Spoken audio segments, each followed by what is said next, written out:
دروازہ کیسے کھلتا ہے یہ؟ اچھا، اس میں ہم لوگوں کی زندگیوں کے اثرات ہوتے ہیں، ہماری ماں باپ کی دعائیں ہمارے کام آتی ہیں، بہت ساری چیزیں، حب اہل بیت۔ ایک چھوٹا سا طریقہ میں آپ کی خدمت میں عرض کرنے کی جسارت کر رہا ہوں۔ اس طریقوں کو میں نے جہاں کئی جگہ بیان کیا، نیٹ پر بھی اور دوسری مجالس وغیرہ کے اندر بھی۔ کچھ لوگوں نے اس پہ پریکٹس کی ہے، کچھ لوگوں نے اس پہ عمل کیا ہے، بلکہ کچھ نہیں، کافی لوگوں نے عمل کیا ہے۔ آج تک مجھے کوئی نہیں ملا جو یہ کہے کہ اس میں اثر نہیں ہے۔ یہ تو بہت ملے ہیں جنہوں نے کہا کہ ہم نے 1 مہینہ کیا، 2 مہینے کیا، بعد میں ہماری عادت چھوٹ گئی، یہ تو بہت ہوا ہے۔ لیکن یہ نہیں ہوا ہے کہ کسی نے عمل کیا اور مجھ سے کہو اس میں اثر نہیں۔ بڑے بڑے پیسیمسٹ ٹائپ کے لوگ جو اسپرچویلٹی کے اوپر یقینی نہیں رکھتے، ان سے بھی میں نے کہا کہ دیکھو ٹھیک ہے، نہیں ہے نا تو کرنے میں کیا حرج؟ بھائی اگر تم کہہ رہے ہو کہ یہ میٹھا نہیں ہے تو تم کھا کے دیکھ لو، میٹھا نہیں ہے تو نقصان نہیں دے گا نا تمہیں زیادہ سے زیادہ، تو کھاؤ پی لو، اس کو کیا حرج ہے؟ تو انہوں نے بھی کیا، انہوں نے کہا کہ ہاں اثر تو ہوا ہے لیکن اس کی وجہ یہ نہیں ہے جو آپ کہہ رہے ہیں، اس کی وجہ کوئی اور۔ میں کہا چلو ٹھیک ہے، کوئی مسئلہ نہیں ہے۔ اچھا، یہ کیا طریقہ کار ہے میں آپ کی خدمت میں عرض کروں گا۔ درود بھیجے گا محمد و آل محمد، محمد و آل محمد وعجل۔ اچھا، خوبی ہم لوگوں کے پاس یہ ہے کہ ہمارے پاس اس گزشتہ کے، جیسے یاد گزشتگان جس کو ہم لوگ کہتے ہیں، اس زمانے کی کچھ نشانیاں چل رہی، پچھلے زمانے کی کچھ نشانیاں چل رہی ہیں۔ ایسی آپ کی توجہ دلانے کے لیے عرض کر رہا ہوں، تھوڑا سا اس میں مزاح بھی ہو جائے گا۔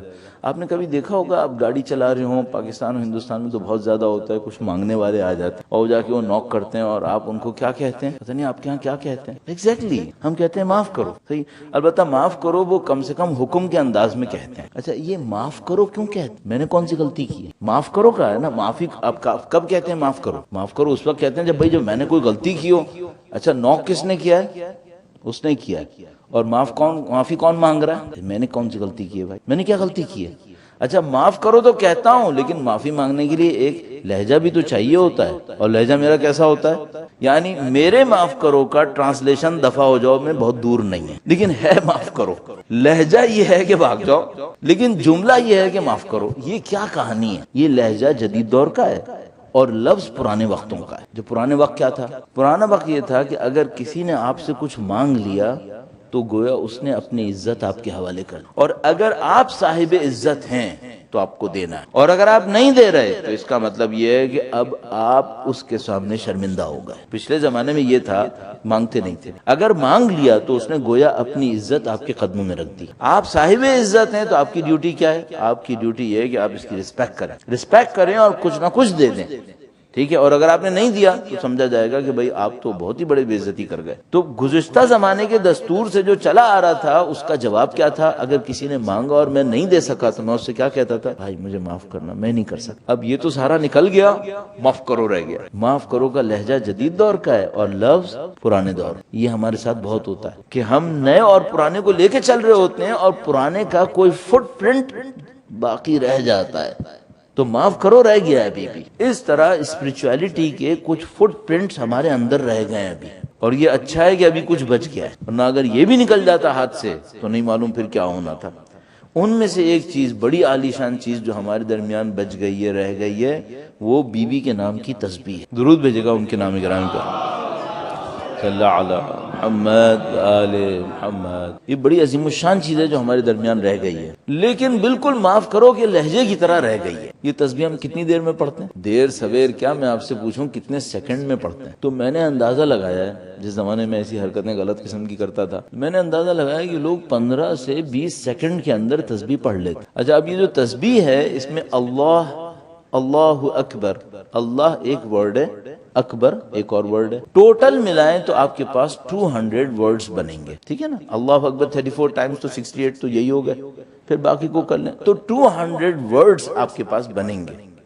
اچھا، 200 ورڈز کو اگر آپ 20 سیکنڈ میں پڑھ رہے ہیں تو پر سیکنڈ کتنے ہو رہے ہیں؟ 10 پر سیکنڈ 10۔ اسپیڈ اگر میں اس اسپیڈ کو مائک پہ بولوں تو انسلٹ سے کم نہیں ہوگا۔ اور اب سوچیں کہ خدا کا شکر ہے ہماری تسبیح پڑھتے وقت فرشتوں کے سوا کوئی نہیں سن رہا ہے، ورنہ ٹھیک ٹھاک انسلٹ۔ آپ 1 سیکنڈ میں 1 سیکنڈ کے اندر 10 لفظ بولوں تو آپ سوچئے نہ اللہ ہے نہ اس میں اکبر ہے، یہ کچھ اور ہی ہے۔ ایک فر کی ایک آواز ہے جو 20 سیکنڈ تک آتی رہے گی اور معاملہ ختم ہو جائے گا۔ اس تسبیح نے اثر کرنا ہے کیا؟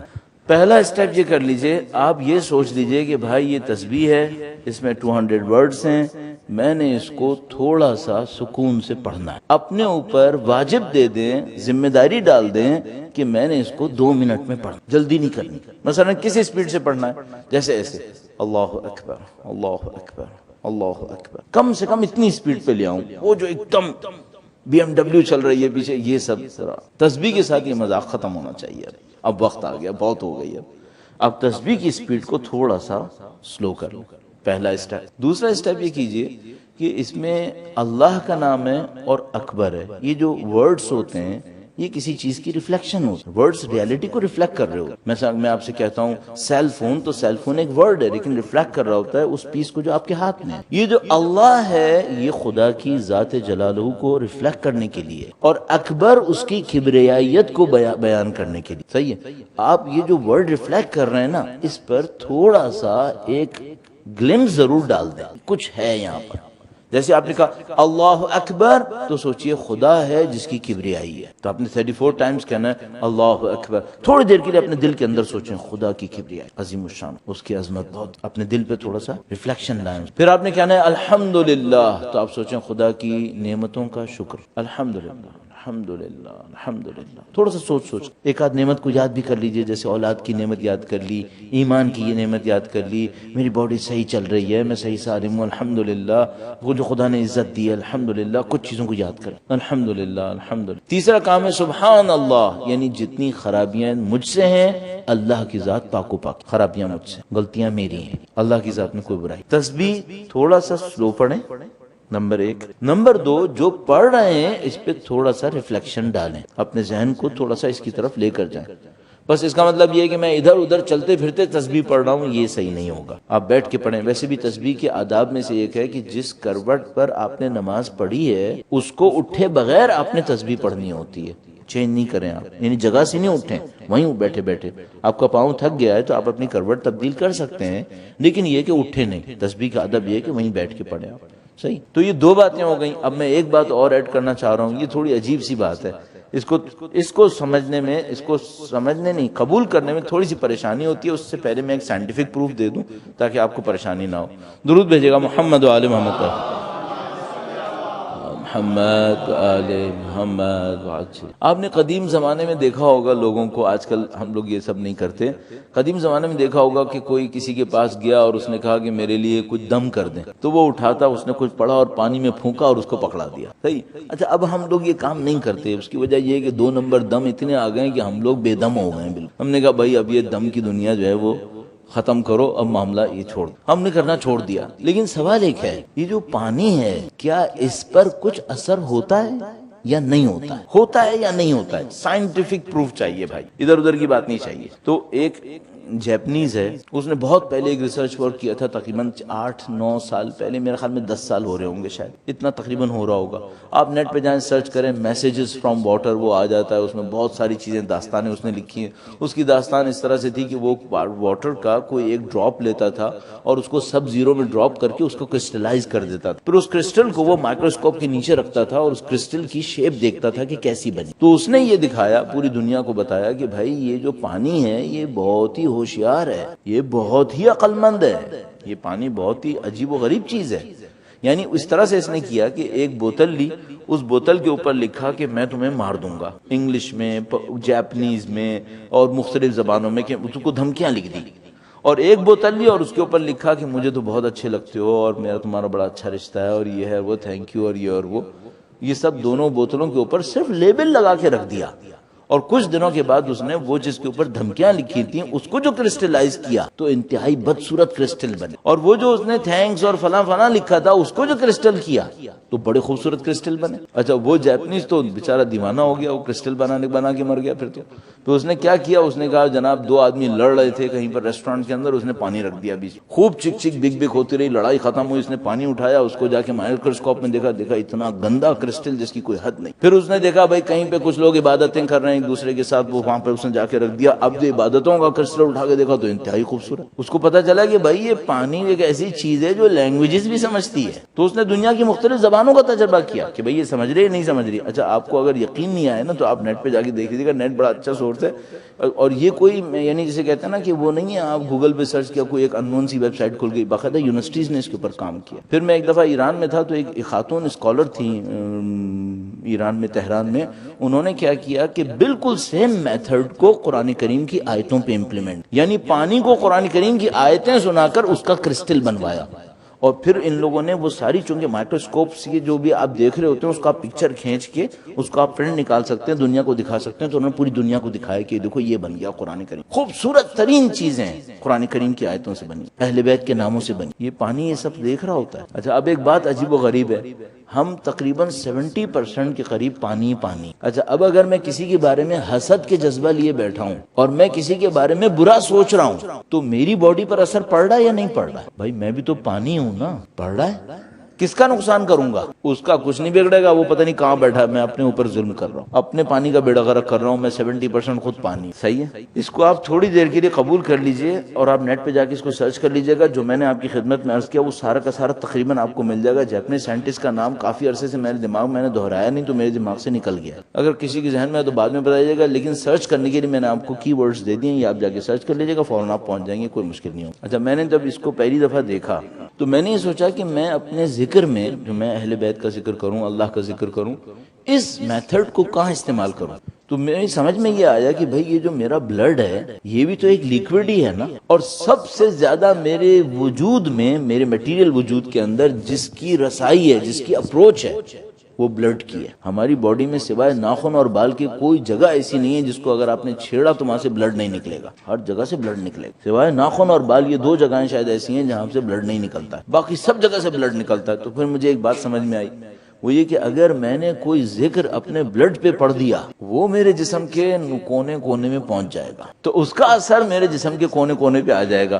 اب میں اپنے بلڈ پہ ذکر کرواؤں کیسے؟ میں نے اس کا بھی ایک اور طریقہ سوچا. جو آدمی بیکار بیٹھے گا تو سوچے گا ہی نا آخر.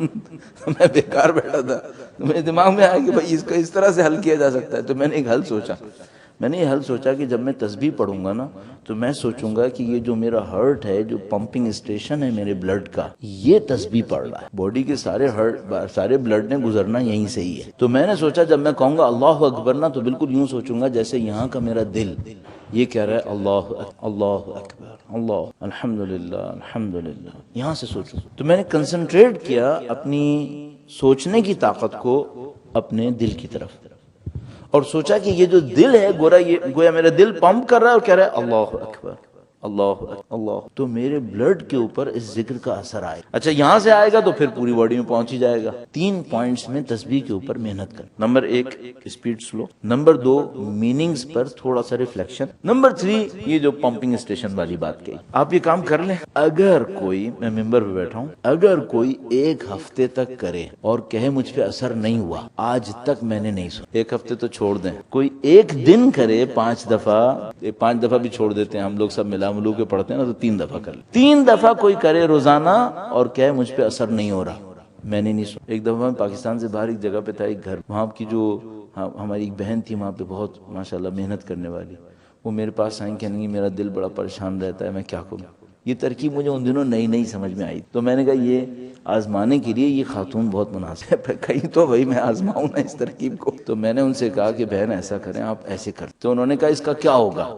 اچھا میں جہاں کہیں بھی بتاتا ہوں یہ نہیں بتاتا کہ کیا ہو، چونکہ جو کرے گا اس کو فوراً خود ہی سمجھ میں آ جائے گا کہ یہ ہو گیا. انہوں نے کہا اس کا کیا ہوگا. میں نے کہا ایسا ہے، ابھی مغرب کی نماز ہونے والی ہے، عشاء کی پڑھ کے آئیں پھر ہم بات کریں گے کہ کیا ہو. عشاء پڑھ کے آئیں، کہیں مولانا میں نے تو ابھی 10 دفعہ اللہ اکبر کہا تھا، وہ ہو گیا. میں نے کہا بہن ایسے ہونا چاہیے. اچھا میں نے کہا بھائی تکے میں چل گیا یہ معاملہ. پھر میں نے نیٹ پر ایک جگہ ریفلیکٹ کر دیا اس کو. نیٹ پر ایک جگہ کہیں کوئی لیکچر ہو رہا تھا، میں نے بول دیا تو ایک خاتون نے کینیڈا سے مجھے ایک چیٹنگ میں پکڑ لیا. کہیں لیکچر تھا، اس کے بعد Q&A تھا، اس کے بعد انہوں نے مجھے فوراً وہاں پہ لیا اور کہا کہ آپ فلاں ہیں. میں نے کہا میں فلاں. کہا آپ نے وہ ترکیب بتائی تھی. میں نے کہا وہ ترکیب بتائی. کہنے کہ آپ کے ساتھ بھی وہی ہوتا ہے. تو مجھے سمجھ میں آیا کہ ہاں اس کا مطلب ہے کہ یہ باؤنڈریز کراس کر لیتا ہے، یہ پاکستان کے پاسپورٹ کے بغیر بھی چل جاتا ہے، ادھر بھی چل رہا ہے. ابھی تک گارنٹی سے کہہ رہا ہوں چل رہا ہے. میں نے اتنا وقت آپ کا لیا، اس خاطر لیا کر کے اچھا یہ مجھے تقریباً اندازہ ہو گیا کہ ہم جہاں کہیں بولتے ہیں کچھ پرسنٹیج لوگوں کی کر لے اور میں گارنٹی سے کہہ رہا ہوں آپ پر اثر ہوگا انشاءاللہ۔ ہم سب ایک دوسرے کے لیے دعا کرتے ہیں کہ خدا ہمیں اس معنویت کو حاصل کرنے کی سعادت نصیب فرمائے۔ درود بھیجے گا محمد و آل محمد۔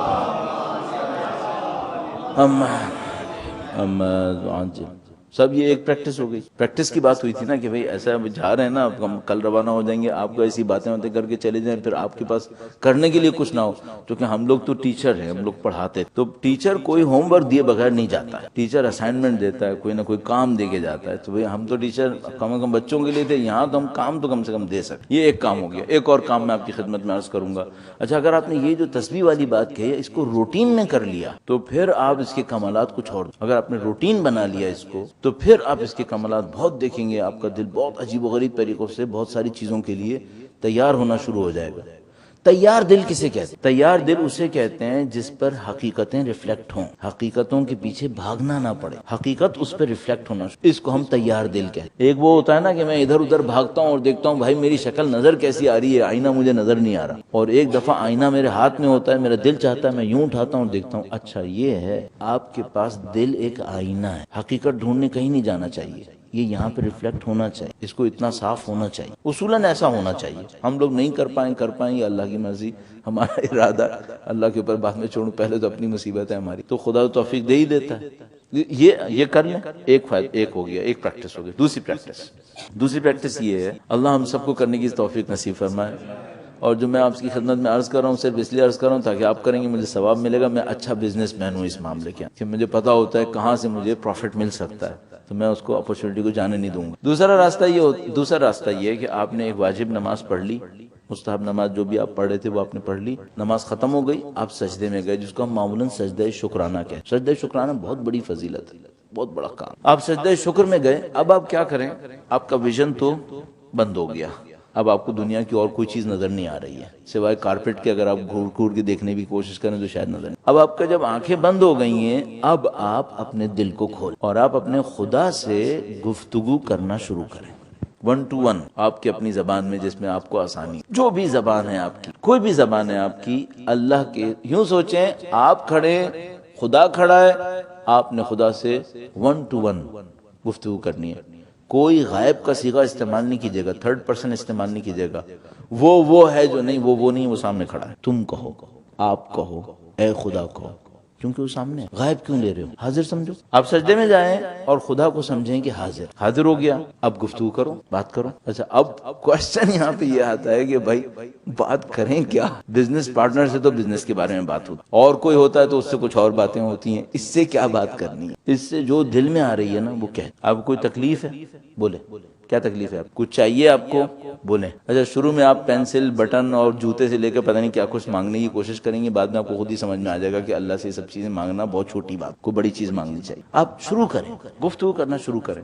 اچھا ممکن ہے کوئی کبھی کسی نے مجھ سے کہا کہ بھائی یہ سمجھ میں ہی نہیں آتا کہ اس سے گفتگو کرنی کیا ہے اللہ سے، تو میں کہتا ہوں کہ یہی کہہ دو خدا سے کہ خدا میں ایسا نکما ہوں کہ میں 50 سال سے زندگی گزار رہا ہوں، مجھے تجھ سے بات کرنی نہیں آئی، جبکہ مجھے پتا ہے میں نے جانا تیرے ہی پاس ہے، انا للہ و انا الیہ راجعون۔ گفتگو کریں اس سے، آپ کو جو دکھڑے ہیں، درد، تکلیف ہے، بولیں کہ خدا مجھے یہ تکلیف ہے، پھر آپ کو خود سمجھ میں آئے گا کہ بھائی یہ تکلیف بہت چھوٹی تکلیف ہے، کوئی بڑی تکلیف بولو۔ مثلا کوئی مجھ سے کہے کہ مثلا میں تو چاہتا ہوں معنویت حاصل کروں، خدا سے کہو کہ خدا میں تیرا بندہ ہوں، تیری محبت کے بغیر زندگی گزاروں، یہ کون سی زندگی ہے؟ میں تو تیری طرف آنا چاہتا ہوں، میں پتہ نہیں کہاں گھوم رہا ہوں، غلط کر رہا ہوں، تو مجھے اپنی طرف بلا لے۔ یہ بول دو اسے، کیا کہنا چاہتے ہیں، جو کہنا چاہتے ہیں کہیں خدا سے، کتنی دیر کہیں، شروع میں اپنے آپ کو باؤنڈ کریں، 15 سیکنڈ، 30 سیکنڈ، چونکہ آپ کا دل اس جگہ پر جتنا سر اٹھانے کا چاہے گا نا اللہ جانتا ہے، شیطان آپ کو کہے گا بھاگو یہاں سے، کیونکہ یہ جو آپ قریب جا رہے ہیں نا یہ شیطان کبھی برداشت نہیں کرے گا۔ شیطان بہت ساری چیزوں پر میرے اور آپ کے صبر کرتا ہے، اس معاملے میں بالکل صبور نہیں ہے، اس معاملے میں یہ شیطان پورا شیطان ہے، کہتا ہے یہاں نہیں ٹکنے دوں گا، کیونکہ اگر یہ دروازہ کھل گیا تو پھر میرا دروازہ بند ہو جائے گا، وہ یہ دروازہ نہیں کھولنے دے گا، آپ کو محنت کرنی پڑے گی۔ شروع میں آپ سر جھکائیں، سر رکھیں سجدے میں، 10 سیکنڈ، 15 سیکنڈ باؤنڈ کرنے آپ کو، 15 سیکنڈ سے پہلے سر نہیں اٹھاؤں گا، آدھے منٹ سے پہلے سر نہیں اٹھاؤں گا، آہستہ آہستہ بڑھائیں، 1 منٹ سے پہلے سر نہیں اٹھاؤں۔ اچھا 1 منٹ تک کیا کروں گا؟ جو دل میں آئی کروں۔ زیادہ تر میں کہہ رہا ہوں تھرڈ پرسن میں گفتگو مت کیجیے گا، ڈائریکٹ خطاب کیجیے، تاکہ آپ کا میرا رشتہ اللہ سے غائب کا نہ بنے، حاضر کب؟ ہم خدا کی بارگاہ میں ہیں تو اس سے غائب کا رشتہ کیوں بنائیں؟ حاضر کا رشتہ کیوں نہ بنائیں؟ اس طرح سے آپ کی اور ہماری اسپرچولیٹی کو ایک دھکا لگے گا، آگے بڑھنے کا ایک چانس بنے گا۔ تو یہ دو اسٹارٹنگ پوائنٹس ہیں۔ اب دیکھیں اس میں کچھ نہیں جائے گا، ایک تسبیح پڑھنے میں کتنی دیر میں نے آپ سے عرض کیا؟ 2 منٹ۔ 3 دفعہ تسبیح پڑھیں گے آپ کتنے منٹ لگا لیں گے؟ 6 منٹ۔ کوئی کہے میں بزی ہوں تو 6 منٹ نہیں نکال سکتا؟ 6 منٹ میں 1 منٹ تو ویسے ہی نکال رہا تھا نا، 20 سیکنڈ کے 3 ٹرپ کر کے 5 منٹ ہی اور نکالنے، 1 منٹ تو ویسے ہی نکال رہا تھا۔ یہ جو سجدہ میں کہہ رہا ہوں یہ 30 سیکنڈ سے شروع کرے، دن میں 3 دفعہ کر لے، 1.5 منٹ یہ ہو گیا، 7.5 منٹ کا ٹوٹل نسخہ ہے۔ کہیں جانا ہے کیا؟ نہیں، کہیں نہیں جانا ہے، وہی جو سجاتے ہوئے بیٹھے تھے وہیں بیٹھے رہے، کہیں بھاگ دوڑ بھی نہیں ہے، کچھ نہیں ہے۔ اس سے اچھی ڈائٹنگ آپ کو کوئی نہیں ملے گی، اس میں کچھ نہیں کرنا ہے، اور اس میں فائدہ یہ ہوگا کہ آپ کی روح کا جو گناہ کا بوجھ ہے وہ کافی کم ہو جائے گا۔ یہ بات آگے بڑھے گی۔ اچھا یہاں پہ کیا ہوگا، کچھ لوگوں کے اندر اسپرچولیٹی کا پوٹینشیل ہوتا ہے، ان کو پتہ نہیں ہوتا، بالکل ایسے جیسے اسکولز کے اندر ہوتا ہے، کچھ بچوں کے اندر بیس بال کا پوٹینشیل ہوتا ہے، وہ جو بیس بال کا ایکسپرٹ ہوتا ہے وہ سمجھ جاتا ہے اس بچے کے اندر پوٹینشیل ہے، وہ اس کو پک کرتا ہے، اس کے بعد اس کو بہت بڑا کچھ بنا دیتا ہے۔ کچھ کے اندر ڈرائنگ کا پوٹینشیل ہوتا ہے، آرٹس کا پوٹینشیل ہوتا ہے، اس کو جو آرٹسٹ ہوتا ہے وہ پہچان۔ ہمیں نہیں معلوم کس کے اندر اسپرچولیٹی کا پوٹینشیل، ہمیں نہیں بتاؤ، تو ہمارے پاس صرف ایک کام رہ جاتا ہے کہ سب کو اس پروسیس سے گزار دیں، جس میں پوٹینشیل ہوگا وہ خود ہی پک کر لے گا، وہ خود ہی پک کر لے گا۔ اور خدا متعال کا وعدہ ہے والذین جاہدوا فینا لنہدینہم سبلنا، جو ہمارے راستے میں کوشش کریں گے ہم یقیناً یقیناً یقیناً ان کی ہدایت ضرور کریں گے۔ تو اللہ کا وعدہ ہمارے پاس۔ تو صاحب یہ چند پریکٹسز کی بات ہو گئی۔